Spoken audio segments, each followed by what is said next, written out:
So yeah, that's why I figured he should probably be the one. That and I have an issue with this possibly becoming a spam chat scenario. Yep. yes, that is a concern. Let's see. I just want. Okay, Wyrm Talk live questions. We have a new doc for that. Yep. And he'll just be throwing them there. Absolutely. And let me just get up. I dig the picture. Yeah. And I just am going to, just a second, we're going to go with this one. Oh, the Renraku ecology in the background? Yep. Yep. There we go. Alright. So we've got music going now. Or do we? We should have.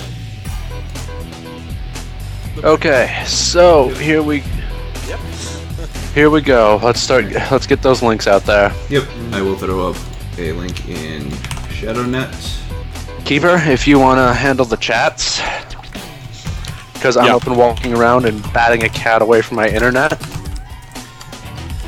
Also, I think we should all do push to talk if we know how to. If we have that set up. Yeah, sure.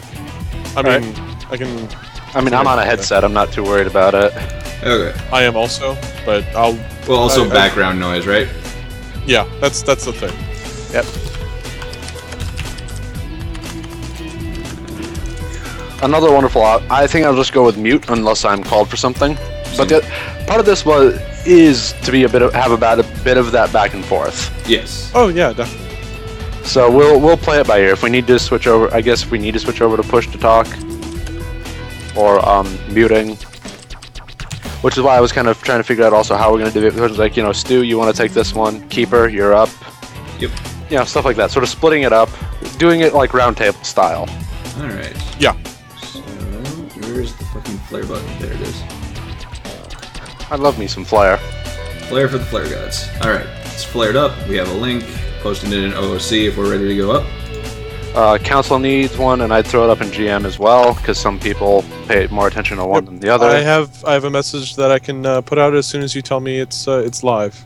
All right, to all three. The link is as soon as the link is live. Oh, I think Keeper was going to do a post as the diplomat for ShadowNet. Oh no, I was talking about the different chats. Ah, right, because I asked Keeper to handle that. So yeah, I think we're live at this point. It is 7 o'clock. We are in fact live. Keeper, fire away. There we go. OC chat has been notified. GM chat has been notified. Council chat has been notified. I asked Keeper to handle that. So, yeah. Now let's see if we get anybody here. Let's give them a few minutes to populate. Yep. Yeah.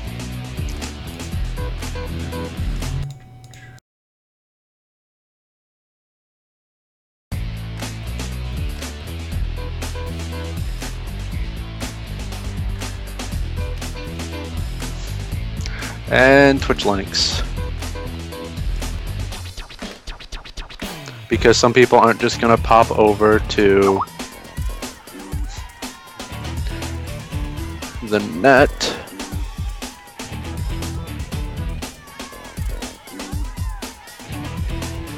Okay. We're just going to wait a few more moments? Yeah, let's give. I mean, it's only been a couple minutes. Those links are still rather hot. Mm-hmm. We currently have... Sounds like a plan. Is there a stream? Is there a song going? A couple minutes. Those links are still rather hot. Yeah. Okay. So there's a song. We currently have. Yes, they know the stream is running. The chats have been notified. Light the beacons. Light the beacons. Wyrm Talk is here. Gondor will answer. Holy shit, Teek's back in GM chat. Yeah, I saw that. Oh, and then Deck added him back. Okay, so I don't know how many people we've got so far. Oh, 6.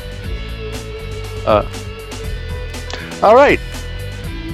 Hello, everybody. Well, as soon as the music's over, as soon as that wonderful intro music is done. Because I can't hear it, someone's gonna have to tell me when it's go time.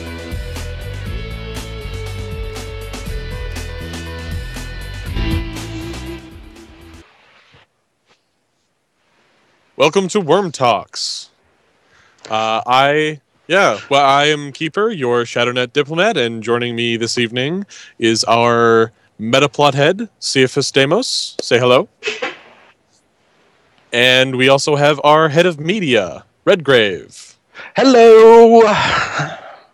And tonight we'll be answering some questions that you guys have for us.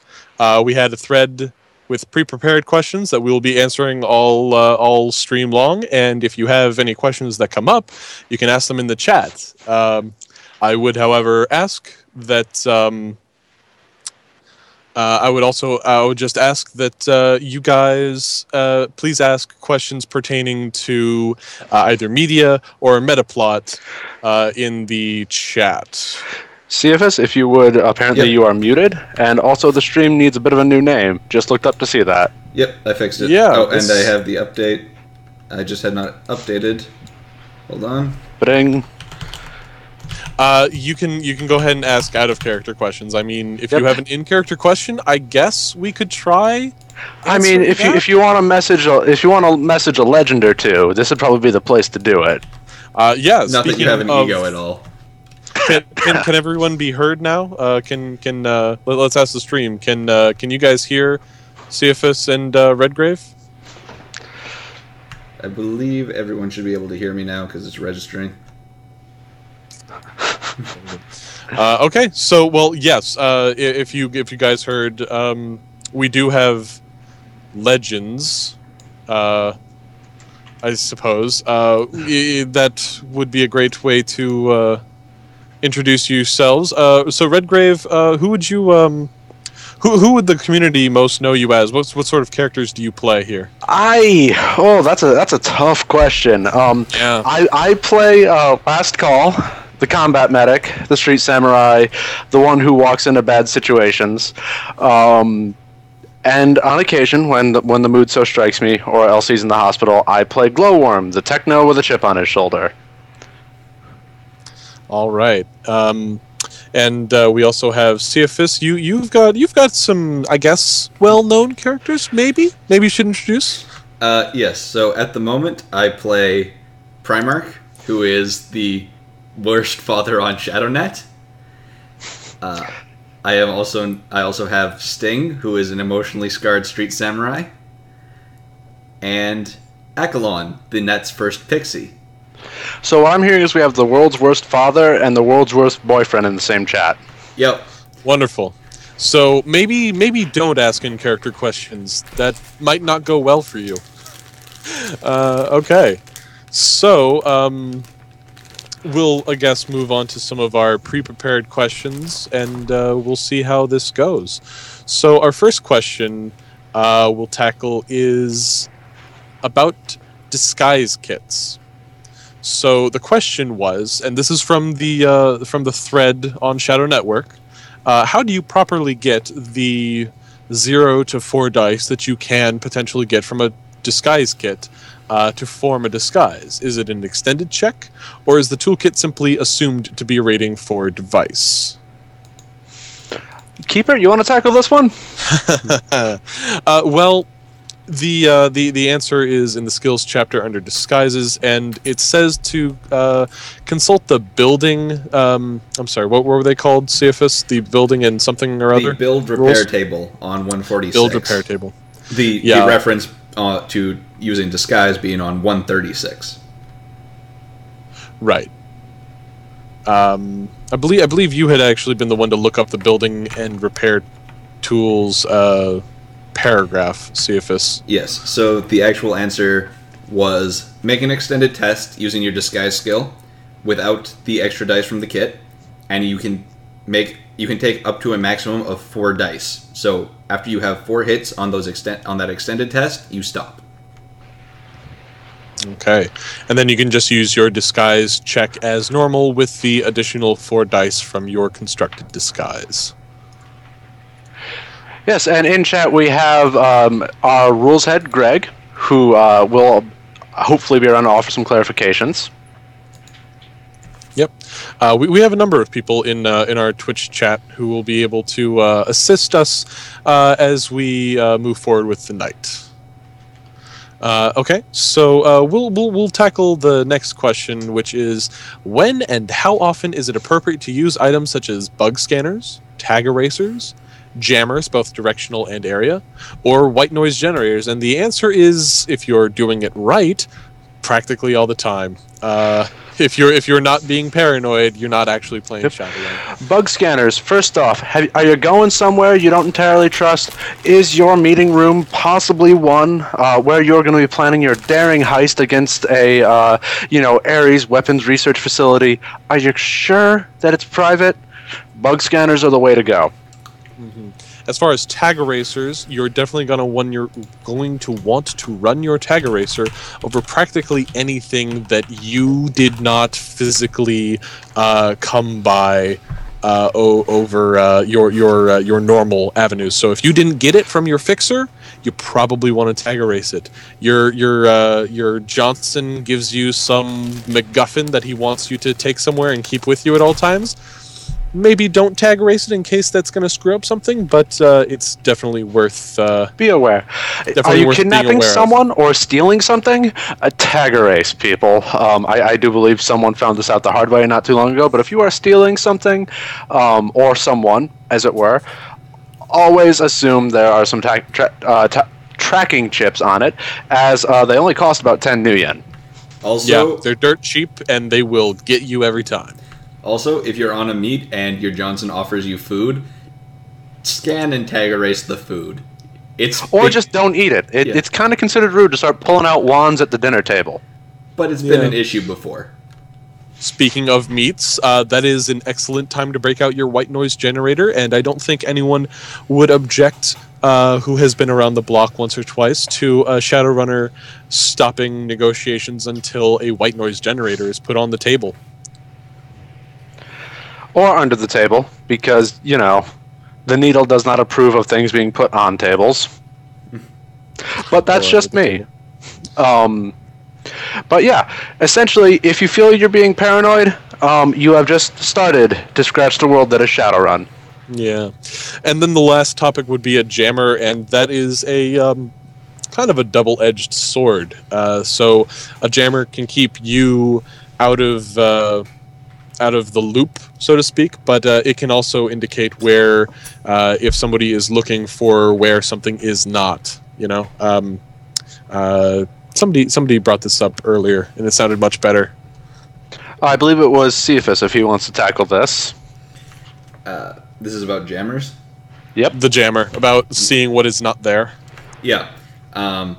When you when you do a radar sweep, it is just as important to look for what isn't there as what is, because you can be tracked that way as well. One also important point is about bugs and jammers is no one can hear you if you use DNI. This is very true. You don't need. Then again, not saying anything, also a giveaway. You've probably picked up what's going on. Yes, players, we're here to help you. At the same time, we're here to help the GM. Oh, yeah. We are an equal opportunity stream here.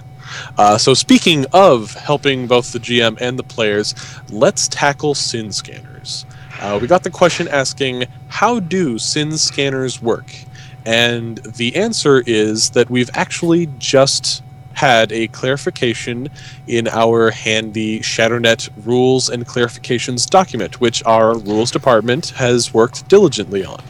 And I will read what is listed here, but you guys should always be checking out the link on the sidebar on ShadowNET for rules clarifications. And the line here is, for the purposes of ShadowNET games, all sin scanners are limited by their device rating. While this is contrary to RAW, it's felt as an intended part of the system. Giving them a limit provides both stability and reliability for players and GMs during runs. That way, the dinky rating 2 sin scanner doesn't burn your rating for sin just because it got really lucky. All right. That's sin scanners. Yeah, that is sin scanners. in a nutshell, and just to follow up, I suppose, we are working on a small clarification for sin scanners, specifically how they function exactly and how they should be used. For instance, what rating sin scanner would be appropriate for what kind of location. For instance, your run-of-the-mill stuffer shack is not going to have a rating 6 sin scanner. It just won't happen. This will be a comprehensive document that will come out Soon. later. Yeah, soon, trademark. So just figured I would throw that out there in case Keep people your eyes still peeled have for it, questions. kids. I guess we'll move on. Next question would be, let's see here. What on the note of checkpoints and sin scanners, what are some of the best ways around checkpoints if you get tongue-tied or you're an uncouth and you tend to not like knight-errant uniforms? The short answer is don't say anything, but a much better answer, one that might help more people, is well, do you have a face? Try to get them to do as much of the talking as possible. Do you have a hacker? A wonderful decker? You know, maybe even one of those fancy technos you hear about. I mean, you know, these things happen, and if you can get waved through quickly because, Knight Errant has other things to deal with, I mean, there you go. Mm-hmm. You could also lean on a few contacts, perhaps. If you have a coyote contact, that's reasonable to assume that they might be able to help you out like that. We also have a transporter net contact who will do this exact thing for you. Deacon Hayes. Yes, that's his name. Thank you. Yep, he is your transporter. If you've ever seen the sort of B-movie Jason Statham version, kind of like that, probably less explosions and gunfire. At least I would hope. He's, I think, a cost 4 right now, net contact. And he's pretty cheap to pick up. Those of you living in Snohomish, I'd say, given recent events, you probably should have him already. Yeah, he should probably be on speed dial for all our Snohomish runners. And if all else fails you, and people will not pick up your calls, just buy a smuggling compartment, put yourself in it, and set your car on grid guide. That's certainly an interesting option. But we'll actually tackle a question related to that sort of interesting solution now. This was a question posed that I suppose will help more GMs than players, but how do you handle runners that solve problems quickly with a solution that you hadn't thought of when you had budgeted much more time and effort for the problems, meaning that your run will perhaps end in half the time? And I don't think anyone would argue that you can't simply take a step back, say something to the effect of, you know what, guys, that was a very interesting idea. I hadn't thought of it. I need a few moments to think it through. We'll take a 5-minute break, and when we come back, we'll work out what happens. So there is nothing wrong with admitting telling that the they players got you. You've done something very interesting. In fact, a lot of players would probably eat that up. Like, ha, I made the GM think about, you know, what he was going to do with his life or something.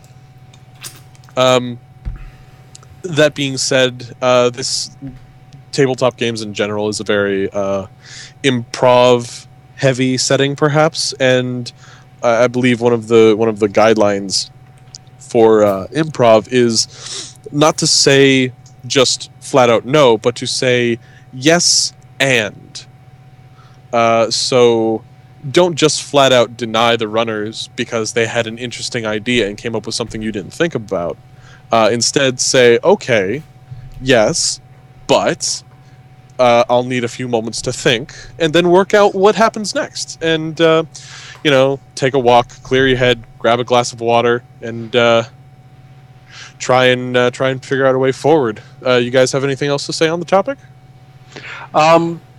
GMs, just because the players have done something you don't expect doesn't mean you can't find new solutions. Just don't confine them to a box. I mean, I'm the guy with parachutes, and sometimes these things happen.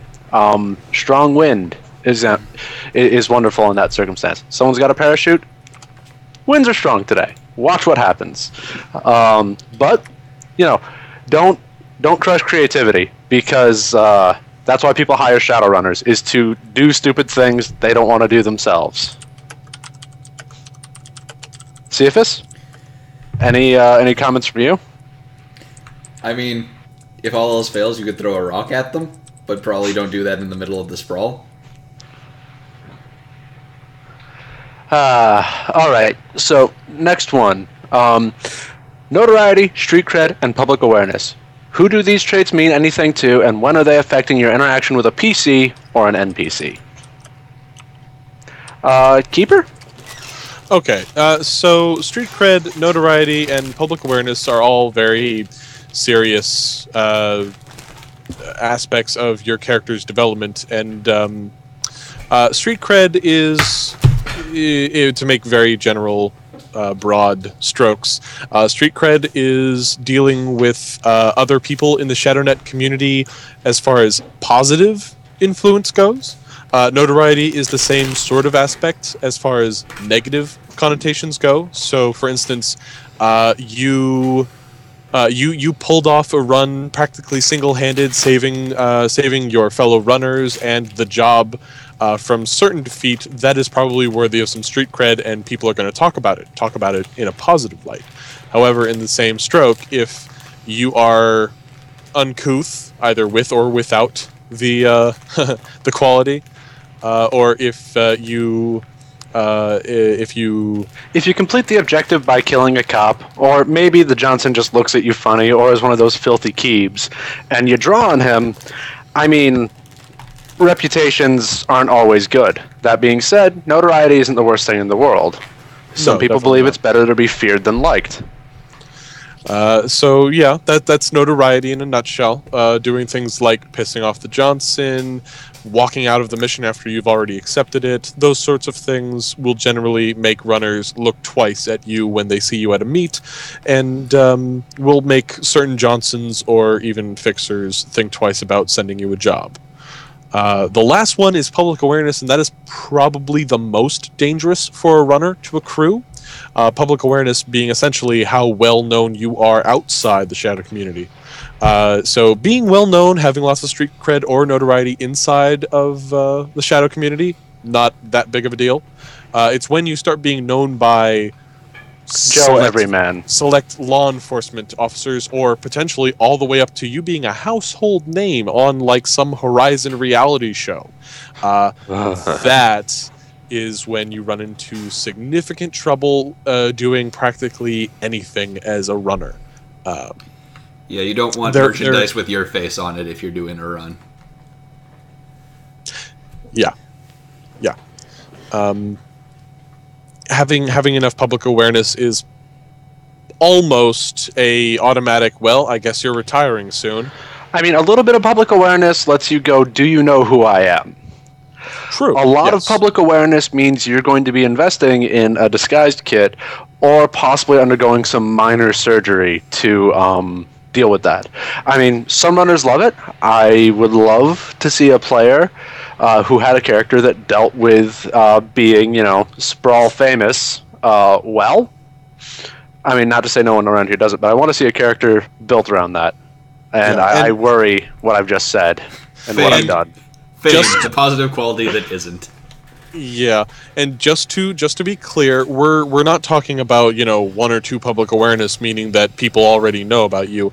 To clarify, you're unheard of outside of the Shadow community until you hit rating 4 public awareness. And you won't really become like a household name until you've hit over 10. So 0 to 3 public awareness is perfectly fine. It's once you start hitting 4 and above that you might think about curbing those strange tendencies you seem to have with me feed. Yeah, me feed, or jockeying for the limelight, or posing for cameras. It's probably a bad habit. Yep.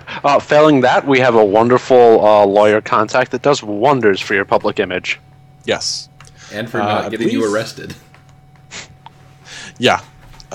So That's probably a good way to end that one.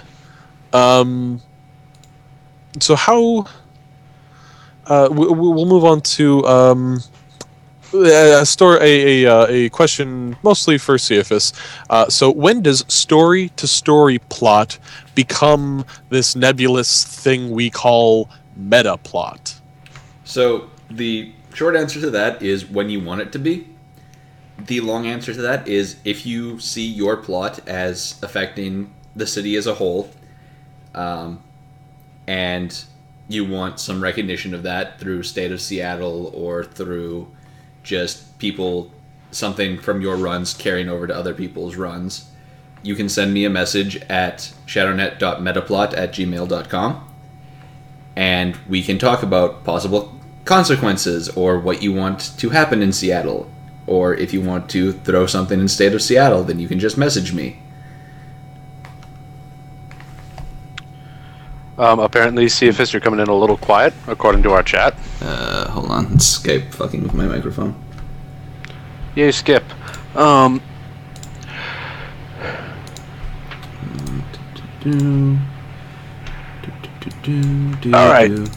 Alright. How's that? That's sounding better. Cool. Oh, we have a live question that actually kind of comes in now. How far in advance do you want to request for Metaplot? How far in do you want to request for Metaplot? Ideally, you would want to do that. Admittedly, once I have approved you, you can do whatever you like with your Metaplot. I have been sitting on a Metaplot of my own for about a month now, without doing anything with it because I'm a jerk. But if you want to get a run posted this Wednesday, you should probably talk to him by now. Yeah. And in addition to that, not only if if you're pretty sure what you're going to do is going to spill over into other tables, you're bombing a KE local precinct in Snohomish. Stop. And that's think about what you're doing. Probably should let Metaplot know. Or if your runners just kind of jump the rails and do it anyway, you should probably retroactively let Metaplot know. For runs that involve Metaplots? Yeah. I mean, I suppose the best answer is when it leaves your specific table. Yeah. And while we're just discussing Metaplot stuff, I suppose we'll go ahead and field some other Metaplot-specific questions. So, for instance, Cephas, could you please tell us what are your goals for Metaplot moving forward? Are there any big things that you can hint at? So, yeah. So, Cephas? Yeah, sorry. Thought you were muted. I was just confusing dealing with stream and all this stuff. So, with Metaplot, my goal is admittedly to get the entire community involved in it. I want everyone to be able to have a say in some stuff that goes on, or to be able to just play and enjoy the Metaplot, and for the Metaplot to be understandable by everyone in our community. For big things that I have hinted, the only thing I can currently say right now is that the Olympics are being held in Seattle, and we are getting to that time. Okay. And I suppose just one last follow-up for Metaplot before we move on to perhaps other questions. How would you suggest someone get involved in Metaplot, whether or not they want to work with the Metaplot department or perhaps get Metaplot involved stuff on their runs? What are the proper steps to take for an average GM if they don't really have any perhaps ideas for a Metaplot of their own to still feel like they're contributing to the overall living campaign of ShadowNet? So for a lot of things, at least in terms of the overarching Metaplots that I plan to do, I will be putting up straw polls for people to vote in, which will give them a sense that way. If they really want to add something, they can message me on Skype, or they can go through the email at shadownet.metaplot@gmail.com, and we can talk about things there. For getting onto the Metaplot team, I have just finished getting the application process done, and interviews will be going out soon. But I am keeping that team very small. At the moment, it is just me and Dagon Lives. But I am probably only adding one more person into that team, just because the more people it has to go through before it's approved is more complications and less metaplot runs being run, which is not the goal I have. Okay, then. That kind of wraps up metaplot for now. I'm sure we'll come across something else later. But let's move on to a kind of a soft question.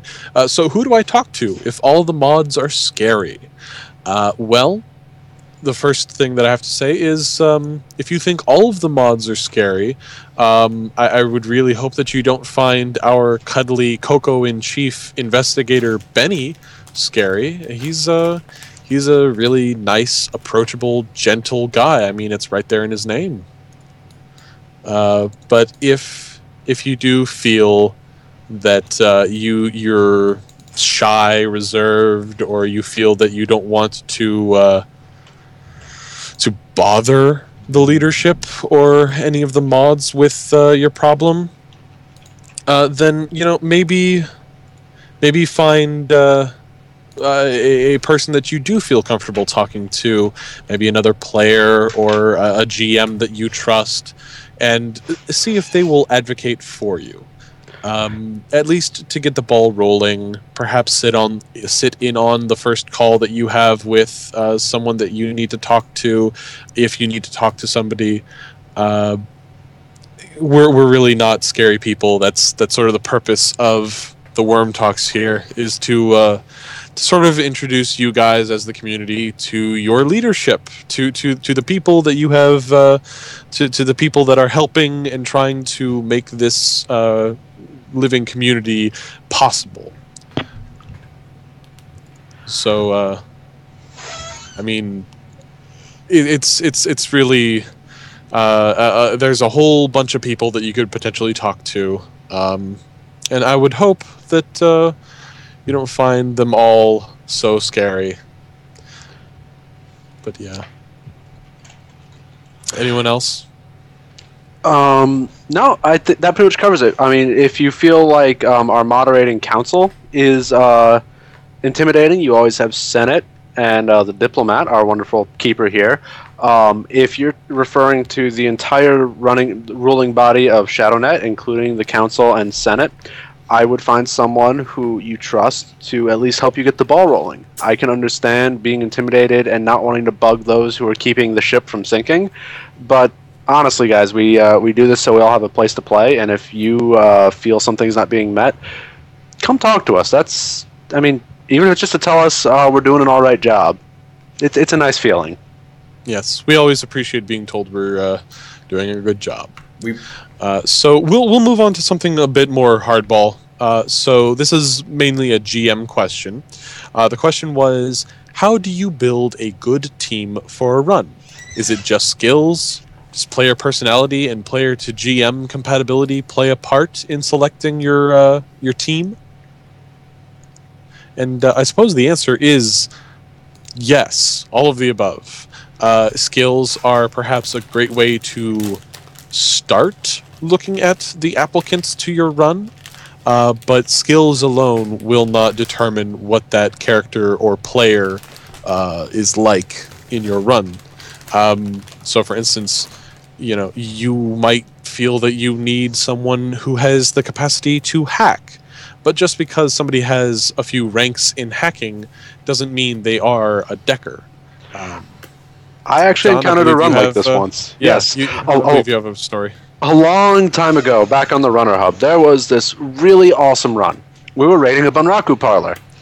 And the decker, I'm not going to say names because it doesn't matter, but the decker was really a street samurai who had happened to pick up a deck, an agent, and a few dice in hacking.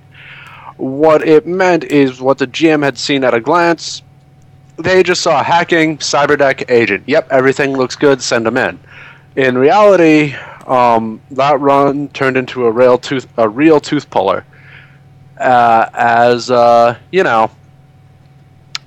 it got pretty close when a spider got involved, and alarms were sounded, and our Decker not Decker couldn't do anything about it. So I guess check your team, and if you turn into one of those wonderful toolbox characters that likes to grow really, really wide, make sure the GM knows it. Yeah. So yeah, as far as player personality and player to GM compatibility goes, that is certainly a valid point for selecting your team.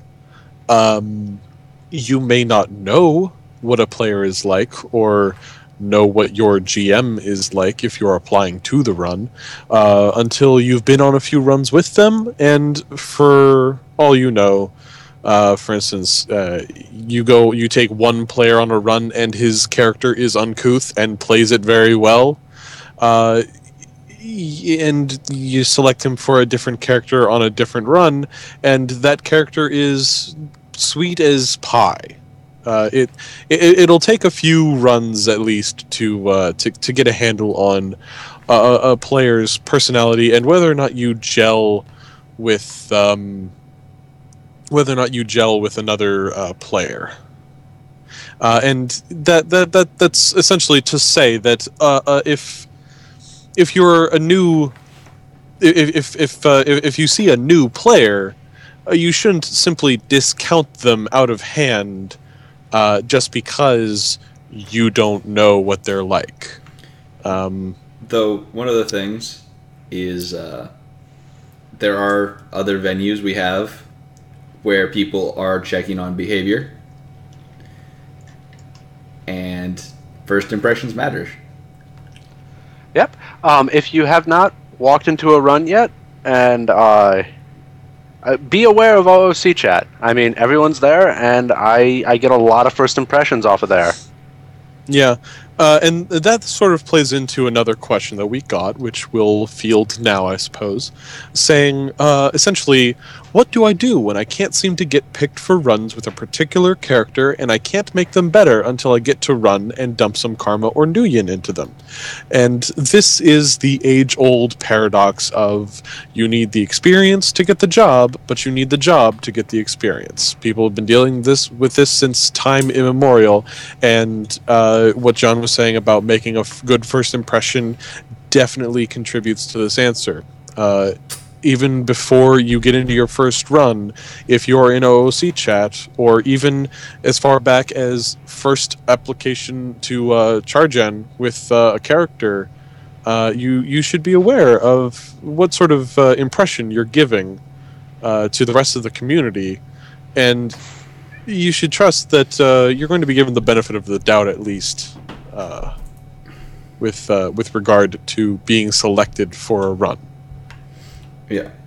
How you conduct yourself in chair gen, how you deal with people in spam chat, even how you talk to people on a stream that you're watching before you join ShadowNET at all. All of these things factor into how people will perceive you, even because we don't know if you're a dick or if you're a nice guy just off because we haven't talked to you in depth yet. Yeah. Besides that, all I can really say is to cast a wide net. Sure, maybe you don't get selected for the run that was rated 4 out of 5 for difficulty, and probably for very good reason, but I'm sure that at some point there will be a milk run that you get on, and you'll be able to start advancing your character slowly but surely. I can think of a couple GMs who love to take baby runners along. Oh yeah, I personally like doing street level runs and will generally try to look for at least one new-ish character to take along. And that is not to say that milk runs are always, run-of-the-mill, easy-peasy. You need to watch your back and shoot straight. It's never a milk run. Yeah. Yep. Yeah. And all else fails, if you're in one of those really awkward time zones that doesn't see a lot of action, honestly, I don't have an easy solution for you. You can always pick up jamming, but that makes it kind of hard to play. You can always try to get some locals involved. Grow our wonderful community. Or honestly, this is one I've been told was a working solution at one point in time. See if a GM is willing to try out what could be a potential painfully time zone. I mean, I'm in the summer here in the eastern U.S., and sometimes I'm up at 3 in the morning and want to run. I will happily think about throwing up runs. I mean, I have to think about that all the time. Will you really?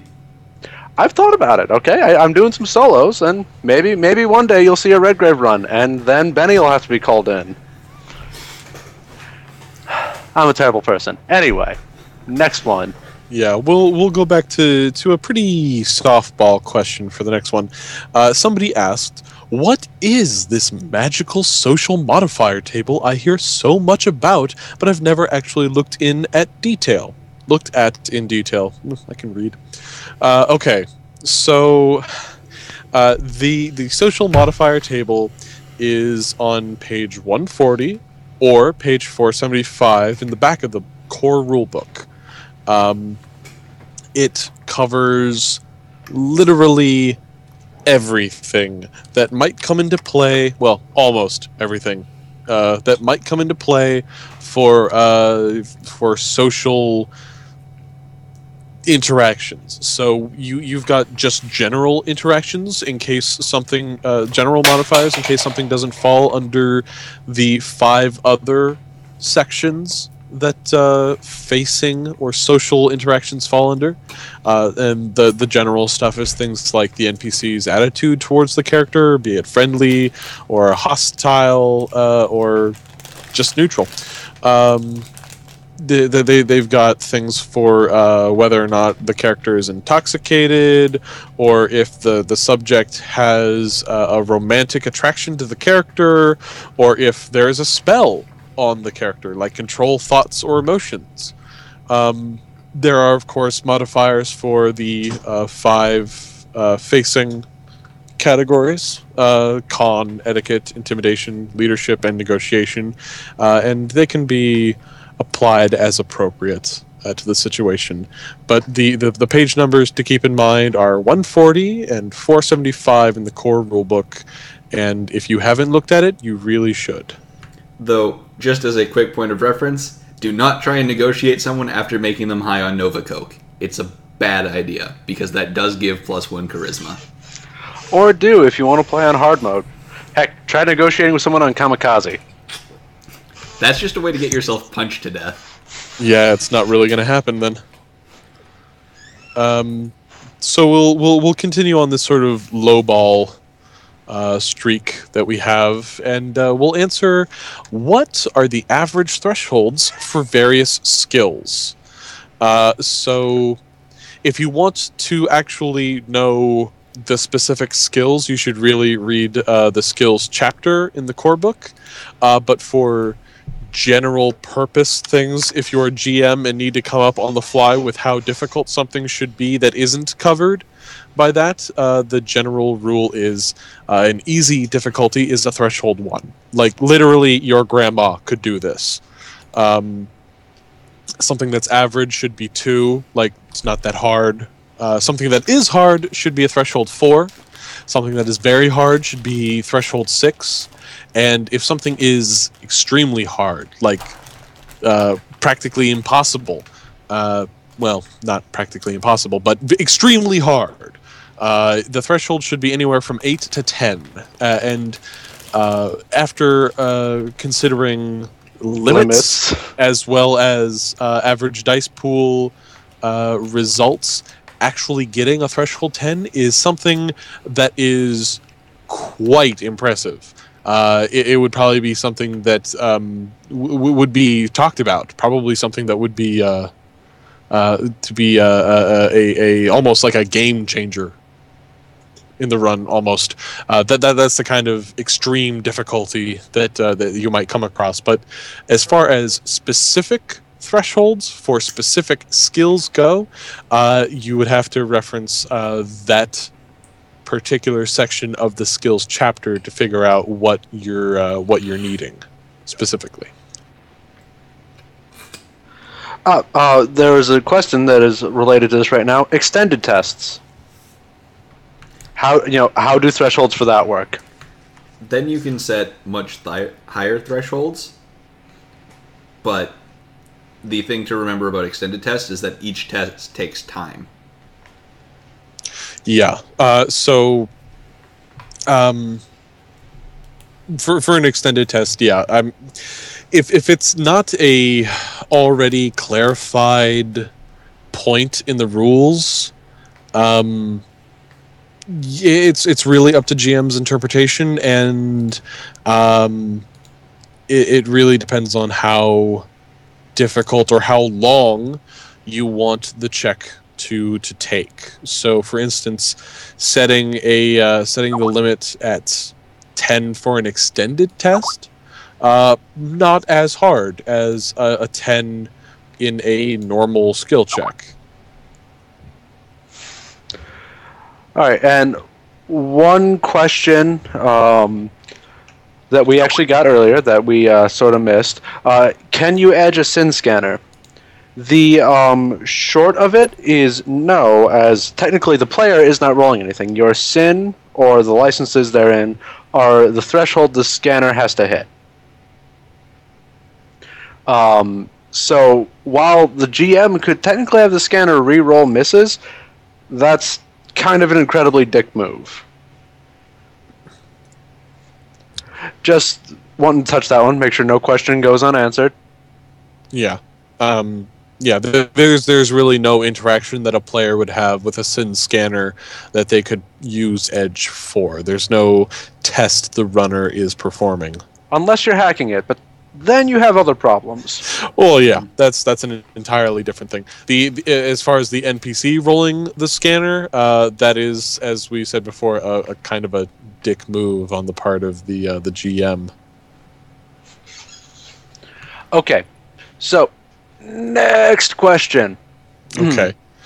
We'll field a newbie player question now. I mean, we sort of have been, but the question was: if I were confused and intimidated by all of the millions of informational threads, and didn't want to wait to start running until after I had read them all, which 1 to 4 would you guys recommend to prioritize, and then read the rest as I go? And we three put our heads together and came up with 4 ShadowNET threads, or pages at least, that every player should be familiar with. Before their first run. Yeah, before even the first run, before potentially even your first character application, you should first be familiar with our player rules. This is the core of what a player is expected to be able to do and know about the way things run here on the net, and is the perfect starting place for whether or not you decide to actually join us here on the ShadowNet. The second one would be our character generation guide thread in CharGen, giving you that wonderful breakdown of what you can and cannot put on your Surged Pixie Technomancer. Or something. Whatever it may be. Our third document, this one's a little more in character. Ever State of Seattle is current. This allows you to know kind of what you're stepping into. Are you planning on having your runner live in Snohomish? You might want to think about that one. Are you thinking about, maybe deferring, I'll get that gun later after my first run? Well, bad news, Shummer. Right now, guns are a little harder to come by. Yeah. The state of Seattle is definitely a great place to move into once you've essentially established what your character is going to be / do. The last that we had come up with was our ShadowNet charter and bylaws, just so that you have a functional understanding of how things are run around here. As far as responsibilities and roles for who do you talk to, and if you have a problem, how do you get it solved? This is assuming, of course, that the question is talking about threads on the net. If you are requiring guidance for things like magic or the Matrix, skills to use, what's appropriate for your character as you are building it, we do have our wonderful guidance head, as well as Chargen head, who will have their minions help as appropriate. All you have to do is ask. Yep, and those two wonderful people are a guidance head is the wonderful Captain Cameraman, and our Chargen head is Wisconsin, who you all can say hi to in the Twitch chat. Hi, Wisco. Also, if you're just thinking about how you can get into Shadowrun as a game, inside of how you get your head in the mindset of the world, the Shadowrun wiki is a wonderful place, and also created by our own media department. We have a show called Upload that goes up every week that goes into the histories of the Big Ten, and that's me shelling out my own product. Yep, shameless plugs. Shameless plugs do not stop here, people. Yes. So we'll move on to some of the bigger questions, I suppose. For instance, we'll go ahead and handle the big magic topic. So this question says, I am scared to bring summoners on my runs because they can bring spirits that are very powerful, and I don't know how to scale the run so that I can scale the run to challenge the group, but not kill the other runners who don't have spirits to help them. What ideas do you have? And this is a really big topic, but on the whole, there are a few things that you can use in your runs to make summoners think twice about pulling out their spirits. For instance, watchers, mana barriers, other spirits, background counts. Am I missing any? We were talking about this before. Security mages. To be fair, none of these should just be thrown about willy-nilly. There is no reason other than plot device, surprise, surprise. A Stuffer Shack should have a rating 6, force 6, mana barrier. Unless, of course, your goal is that it's not really a Stuffer Shack and the runners are about to get trapped. But I digress. Yeah. So these sorts of things can help deal with perhaps making a summoner think twice about bringing out their spirits. So, for instance, watchers are like the dispensable security guards of the astral plane. They're not even real spirits. They're just something that your security mage whipped up as watchdogs to alert the mages when something hinky on the astral plane starts happening. Background counts can perhaps make a summoner think twice about sending their Force 4 Spirit of Air into a rating 3 background count. Because Spirit Index is a powerful deterrent as long as they keep that in mind against just willy-nilly throwing spirits around. Sounds about right. Also, there is banishing and ways of binding spirits with spells. It's a painful thing. There are a number of skills at the disposal of security mages to deal with hostile spirits. Perhaps the most powerful being their own spirits. Because astral combat is scary. And you will make your GM cry if you force them to use astral combat. It's true. Though, to be fair, you'll make the player cry a lot more. Yeah. Speaking of making runners cry, or at least discouraged, perhaps, we'll handle a more touchy question.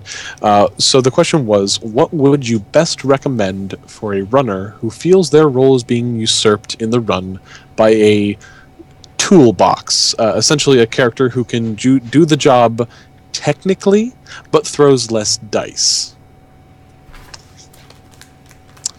Do either of you guys want to try and handle this first? Speaking as a toolbox, that's a little tough one. I tend to not want to be in the forefront as a toolbox. I kind of just am there to make sure that the team does not get imploded upon by not having that skill when we need it. No one has survival, and we're stuck in a forest. And yes, that is in fact a thunderstorm. Yeah. Things like that. So the way I see it, this is a player and a GM issue. For the GM, it is a matter of no one person can be in multiple places at once. So if there is something like that, make sure that you have to split focus to let people who are specializing do their cool things and let the toolbox do their cool things. The other part is one of our number one rules on the net is Wheaton's Law. Don't be a dick.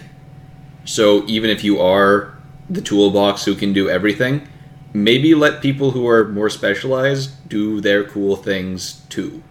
And you can roll probably an actual amount of dice that lets them fill out their assist quota because, nice things. Yeah. As far as mechanically preventing that sort of a thing from happening, it might be best before you actually move on to whatever skill check is required to have the toolbox and whatever specialized character is going to be doing this decide ahead of time who is going to be actually performing the task and who is simply going to be assisting.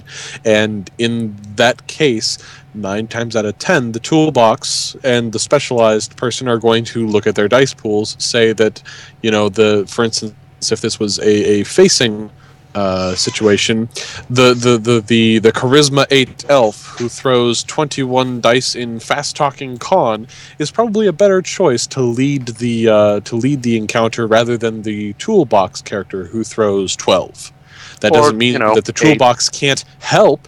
The toolbox would be a fantastic addition to that character and help them fill out their assistance. And because you can only take as many assists as you have ranks in the skill, and if the toolbox only has 1 rank in the skill, the specialist is screwed. Yeah, the specialist is essentially throwing away their 20 dice just to add 1 to the toolbox, whereas the toolbox would potentially be adding upwards of 5 or 6. Mm-hmm. Yep. So yeah, GMs, there are ways you can do this. At worst comes to worst, players, if you've gone through a game and you feel like you haven't really... The toolbox has really stolen the show. 1, as a toolbox, I apologize. 2, always be... you always have the power to talk to the GM afterwards and let them know how you feel in private. A tip for that is you don't need to be accusatory. Just let them know that, hey, this was upsetting. It wasn't necessarily anyone's fault, but it's something... spotlight management is a skill. Yeah, and even if you do get a message like that, don't be discouraged, don't take it as accusatory. Just understand that, like all skills, it's something you have to work at. I know personally I'm sort of awful at spotlight management, and it's something that I work on in my runs. Mm-hmm. Yeah, so it is something to be aware of, and it may be rough at first, but everyone deserves some equal time playing. Specialists, toolboxes, everybody.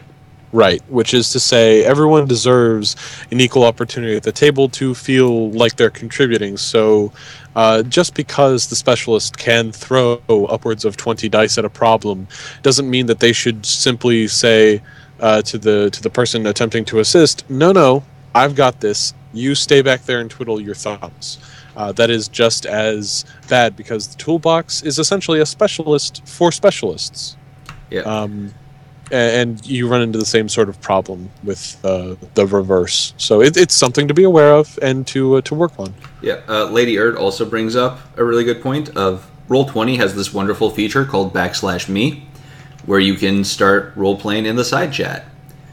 you may not be rolling as many dice, but you're still engaging with other players and the GM.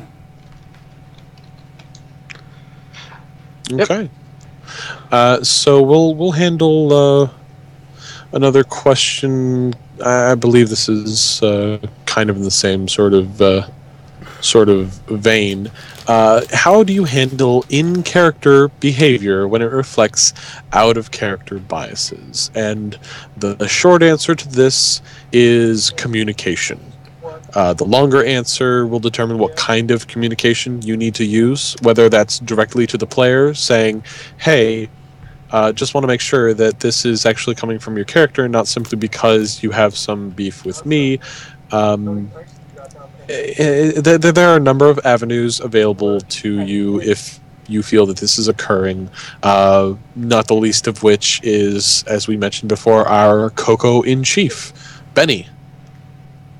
Who is the investigator, and this is sort of his bread and butter, I suppose. Did you guys have something to not terribly on this one? No, yeah, you handled it.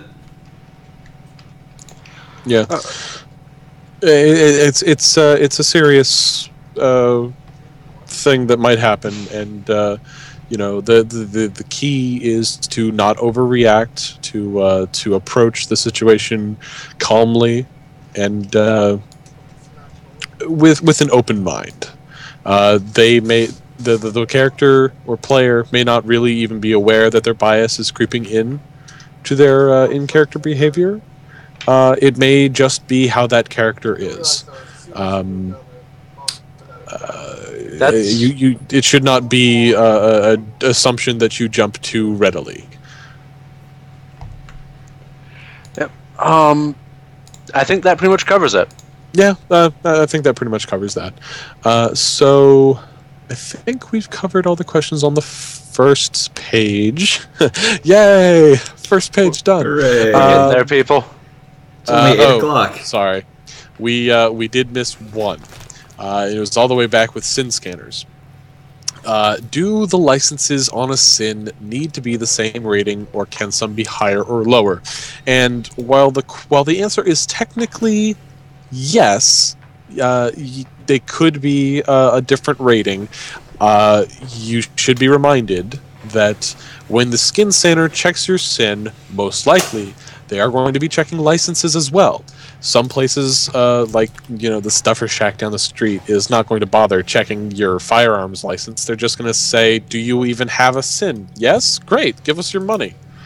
But for practically everything else, they're going to be checking licenses as well as sins, and it only takes the lowest of any of those ratings to kick the entire sin, to burn the entire sin. Yep. If you have a rating 1 license on a rating 5 sin, that scanner only has to get a couple of hits. So, while it may be nice, lower thresholds, folks. And now I see we have another live question from the chat. I was recently awarded with a character a pretty expensive negative quality on a character. Is there a reasonable range on what penalties you can give a character on a run? Going off of that, personally, they got bad rep. Honestly, most runs that do something like that are vetted beforehand by our game mastering division.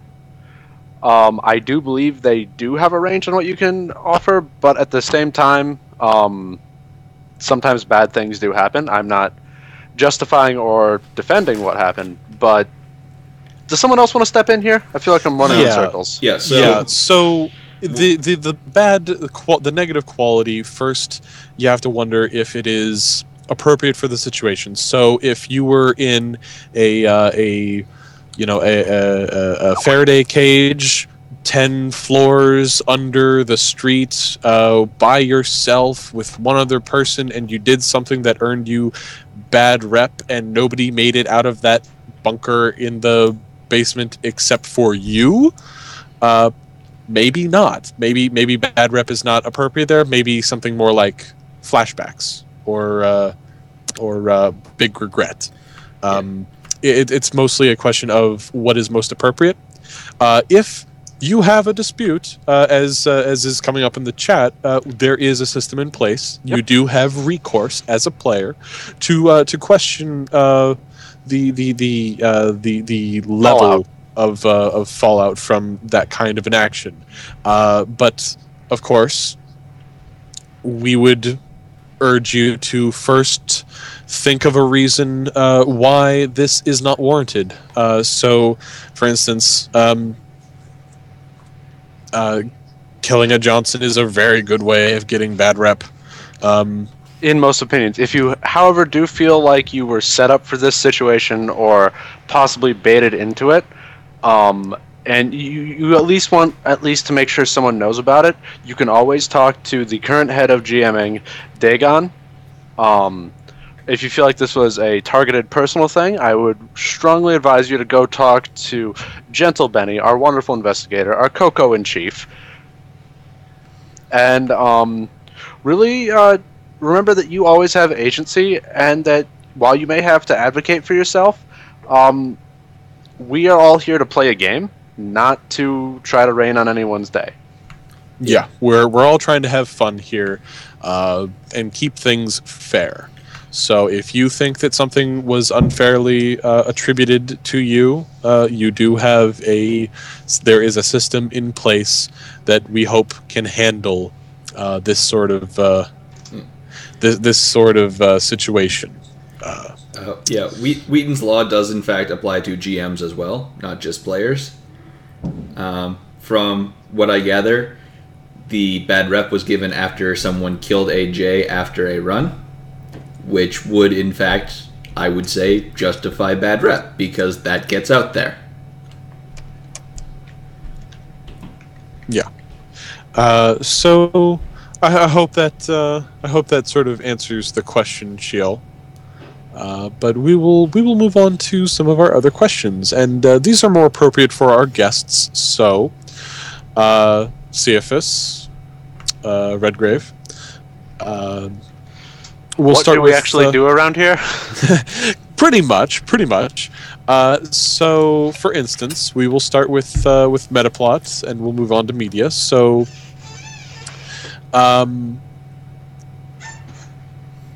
we'll start with Metaplot. Cephas, what do you do here? Yeah. What exactly do you do here? We'll start with that. I stare at an empty email account. So basically, what I do is I make sure that the metaplot of ShadowNET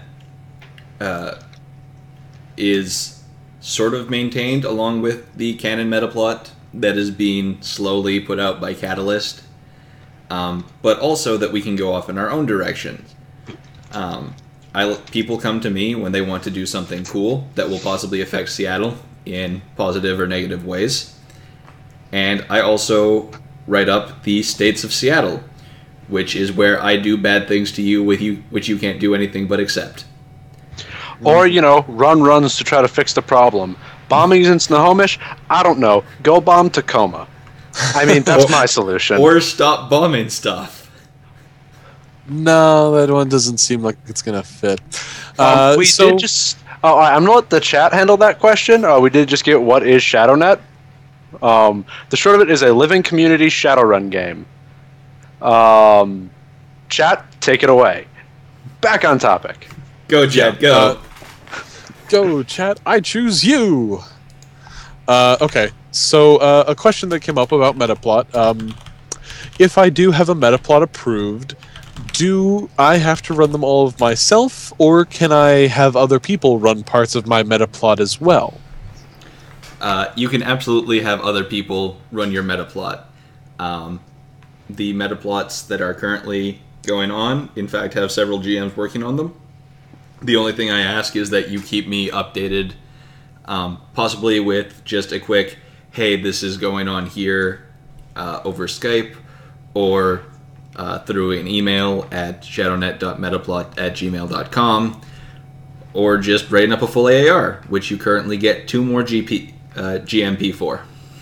Mm-hmm. And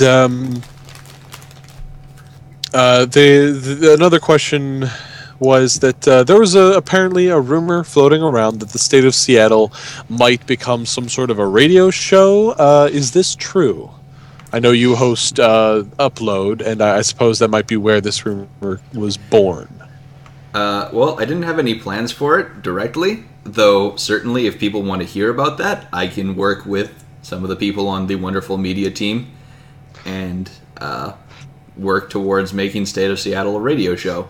But there would have to be a significant interest in it. We would also need some more logistical help, so if anyone here has a face for radio, feel free to drop me a line.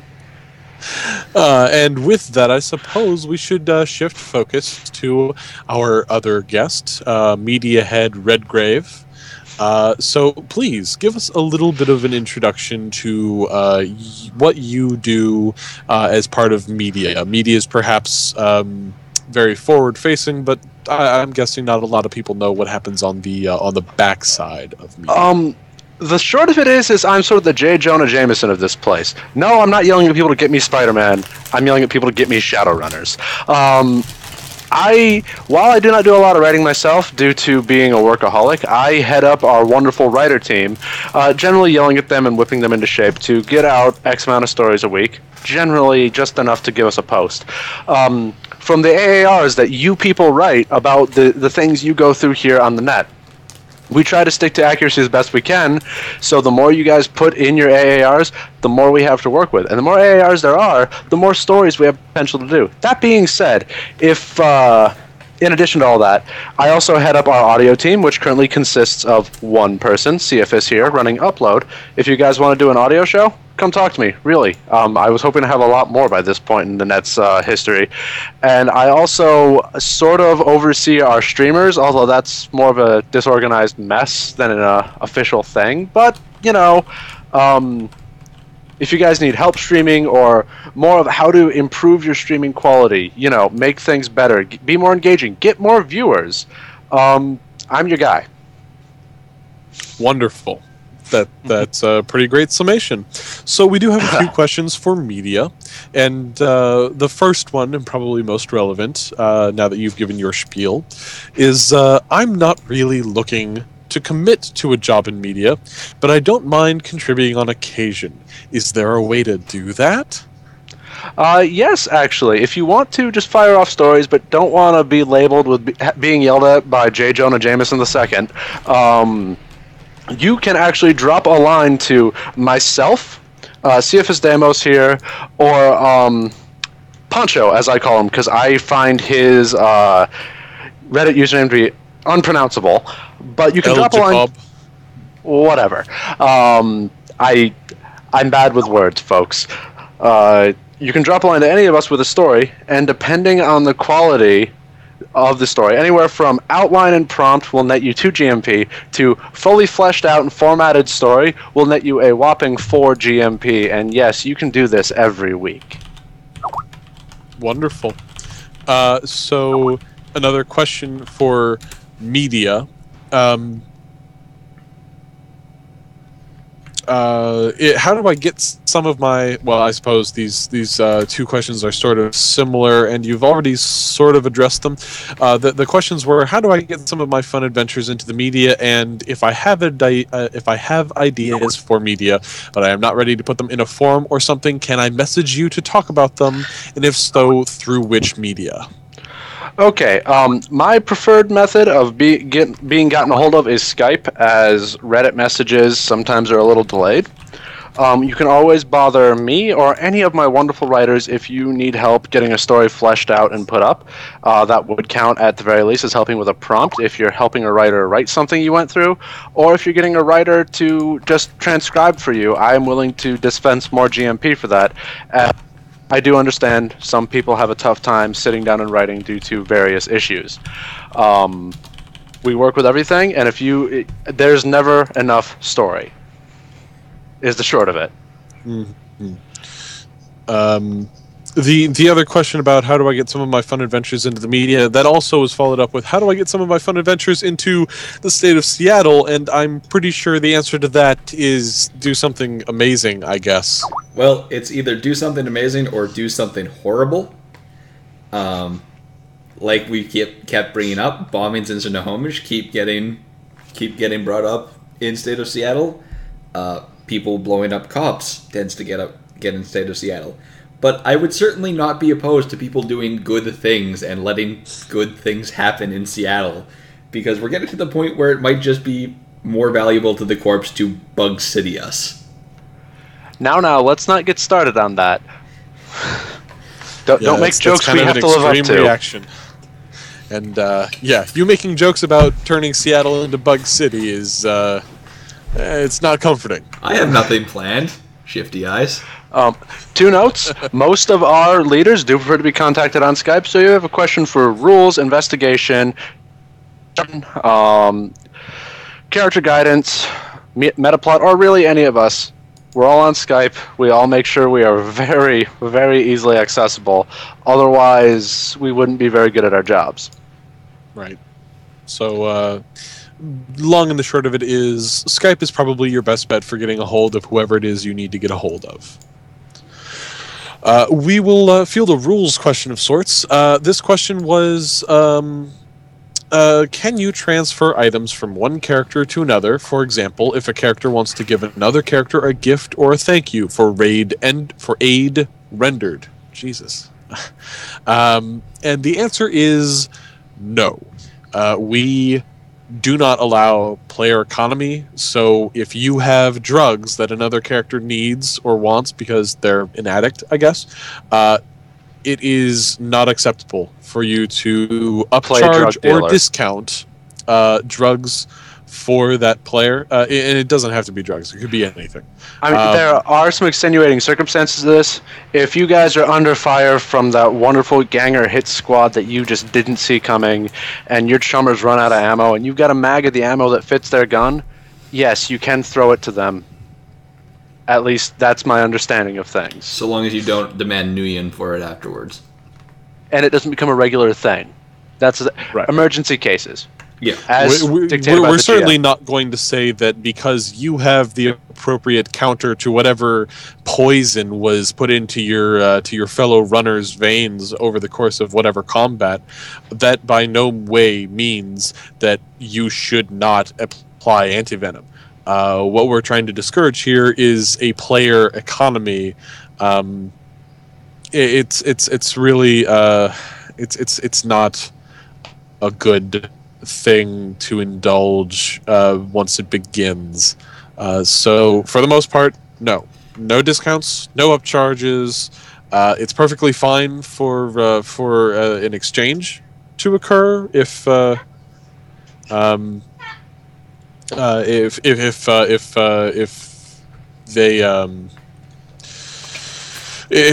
want to buy something and they can't get their hands on it and you have it, it's essentially the same as you rolling your negotiation for it. As long as the proper amount of Nguyen is spent on the item, there shouldn't be an issue. So the short of it is, no, Last Call cannot buy Poncho a Barrett as a thank you. Really for any reason. That being said, if Poncho took the Nguyen off his sheet, he could fluff that Barrett however he wanted. Yep. So just to make things clear, to make sure there's no confusion, you cannot upcharge or discount an item when giving it to another player. It has to be the exact same amount of money that it would normally be bought for. If that exchange occurs, it's kosher. If it's a combat situation where a certain player needs something in order to survive, then that is also acceptable.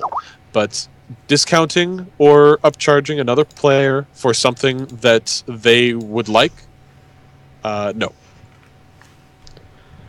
Okay, yes, and the last bit on it is intro. You can find items for other players. You can be the Fujin Mart as long as they are still shelling out Nguyen. But on that note, we're moving on from that one because we can talk circles around it. Mm-hmm. So another question, sort of rules related, came up and was actually answered in the thread, but we figured we would cover it here just to make it plain. The question was that recently I have encountered the following statement: does movement give flight? This player had said that he heard some GMs do think it does, but the player could not find any mention of flight in the description of movement in the core rulebook. And that was cleared up by our wonderful pet Doge of ShadowNet, DB. Doge runner, best runner. Yes. Movement lets you move through the spirit's element. So, if an air spirit uses movement on somebody, that element that the spirit is essentially sovereign over, or whatever, is air, which will let you fly. I'm thinking that's probably the most succinct answer to it, perhaps. Yep. That sounds about right. Yeah. There was one other question, which I guess I'll field, and the question was, what does a diplomat do exactly? And the diplomat is essentially... he is essentially the ambassador of the council to the community, and is a member of the Senate representing them on the council.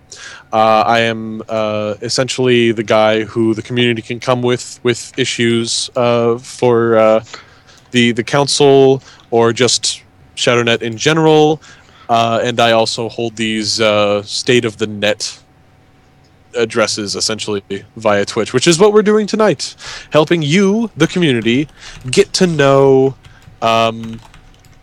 get to know on a personal level, to help you realize that we are not scary, all-knowing hand-wringing people in the shadows making evil laughter and plotting your demise. We are not the Big 10 corporations. I mean, there are there's 9 of us. There are 9 of us on the council. So we're more like the intercorporate court, which, as we all know, was an ineffective means of doing anything. Yes, and this note just came up about movement, about protecting from the domain. It does not protect you from the domain. Yep, I threw that in chat. It won't protect you from winds if an air spirit uses movement on you. Likewise, if a fire spirit somehow used movement on you, it would not make you immune to fire. As fun as that would be. That would be interesting. Now, I feel like if those are all the questions from the thread, I feel like we've broken into not serious territory, as I have just been asked, am I media head to suppress the story of Last Call? And I feel like if that were my goal, I've done a terrible, terrible job at it.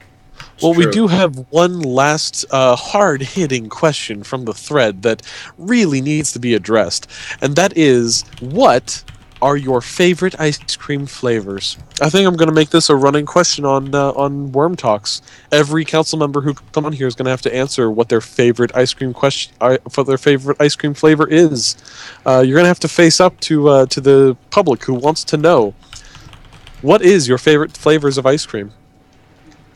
Root beer float with a little bit of rum. Nice. Very good. Cephas? I'm a big fan of Spumoni with pistachio ice cream instead of whatever the hell the other version is. Okay. Though chocolate chip cookie dough is a guilty pleasure. Wonderful. Keeper yourself? Oh, I can't answer yet. I'll have to do that after I've covered everyone else on council. No. You're first. You're a council member. It's your first stream. I mean, I believe Akuli had to go through the same mess. All right, fine. I will say that my favorite is perhaps peppermint stick ice cream. I think that's probably my favorite. All right, and I'm going to field a couple more silly questions, and then, folks, we are going to wrap it up, as it's been a little over an hour and a half, and as anyone who knows me knows, Lady LC is a scary, scary person when she's waiting on me to go to dinner. Next one. Favorite Pokemon? Oh, best Pokemon. Best? Come on. That's not a question. That's just a fact. It's definitely Magikarp. I'm going to have to go with coughing there, Greg. And the last one. 1 horse-sized duck or 100 duck-sized horses? Oh, okay. Okay. I've seen this question before. I'll let you guys answer first. Yeah, so I've thought about this a lot.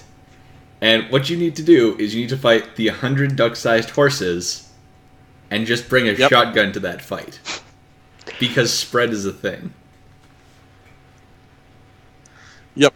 That would also be my answer. My answer would be the 100 duck-sized horses, and just even if you're not allowed to bring weapons, I'm a big-ish guy. I could probably stomp on them. Yeah, I mean, punting, it's a thing. Yeah. So I believe at that point, ladies, gentlemen, doges, this concludes the first new Wyrm Talk. Yeah. We hope that you have enjoyed the stream, gotten to know our media head, Redgrave, and our metaplot head, Cephas, just a little bit better. I hope that you all listening have formed some opinions on what they do, what they're about here on the ShadowNet, and have, I hope, a better appreciation for all the things that they do to keep the wheels running, to keep the lights on in this crazy place we call home. And so I guess we will wrap up the stream, and we'll be back in 2 weeks with the next Wyrm Talks. Another post will go up on Shadow Network very shortly, asking for all of your questions, which next time will be fielded by 2 other council members, along with myself again. Oh, I'm sorry. DB just gets here and the stream's over. Oh, sorry, Doge. Well, thanks for coming in, everybody. On that note, good night. See ya. Good night, everybody.